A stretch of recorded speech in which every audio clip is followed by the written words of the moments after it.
হায় রে হায়, ঘটক আসছে, এত বেলা পর্যন্ত শুয়ে আছিস?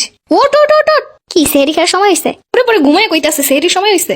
তাহলে কি ডাকতাছো কে? তোরে বিদায় করতে ডাকতাছি। ঘটক আইছে, তাড়াতাড়ি ওঠ, ভালো করে ঘন্টা দিয়ে একটু সাজুগুজু কইরায়। দেখ সকালের ঘুমটা নষ্ট করলো। আমার বাড়ি দিয়ে আগে বিদায় হয়, তারপর সকালের ঘুম তো শ্বশুর বাড়ি ঘুমাস। আমার বিদায় করার লেগে পাগল হয়ে গেছে। তাইলে কি তোর মতো রাজরানী বসে বসে খাবো নাকি? তাই এই রমজানের সময় কোন ঘটক আইলো? ঘটকের আবার রমজান আছে নাকি? দেখ আজকে বিয়ে হোক আর না হোক ঘটকের লাগে চলেই যাবো।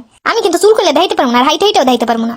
চুল আছে যে চুল খুলে দেখাবি? চুল তো কাইটা কাইটা একটুখানি বানিয়ে রাখছিস, আর হাইটে কি দেখাবি? গড়ি তো 10 বার হুমড়ি খেয়ে পড়িস। আমি কিন্তু নাস্তা বানায় নিতে পারবো না। ওই তুই কি নাস্তা বানাইতে পারিস যে তুই নিবি? তুই তো কোনো কামই পারিস না। আরে কোনো কাজে সাহায্য করছিস? যে মেয়ে মারে সাহায্য করে সেই জানে কাজের মর্মতা কি আর কাজ কিরম করতে হয়। তুই কেমনে জানবি সেইগুলা? তুই তো জানিস ফোন কেমনে টিপতে হয়, ঘুরতে কেমনে যাইতে হয়, কোন ড্রেসটা কয়দিন পর কিনতে হয়। তাহলে তুমি চিন্তা করো এরকম একটা আপদ কার মাথায় উঠাই দিবা? যার কাছেই পারি একবার হাতে তুলে দিতে পারলে হইল নি। চক্ষু দুইটা বন্ধ করার মেলনটা পর্যন্ত যে এইটুকু শান্তি। মানুষের সন্তান বড় হইলে মানুষ উদ্ধার হয়, আর আমি আর পুলাপাইন যত বড় হইতাছে আমার অশান্তিও তত বাড়তাছে।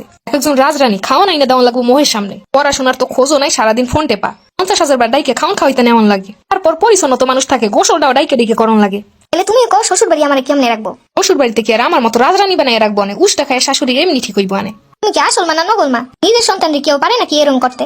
মানুষের মতো মানুষ না হইলে, ভালো আচরণ না হইলে এমনি করা উচিত। মানুষের সন্তান খারাপ হইলে দিয়ে কত সুন্দর সুন্দর সুনাম গায়, আর তুমি আদব কায়দাহীন পোলাপাইন লগে আমি সাফাই গাইতে পারবো না।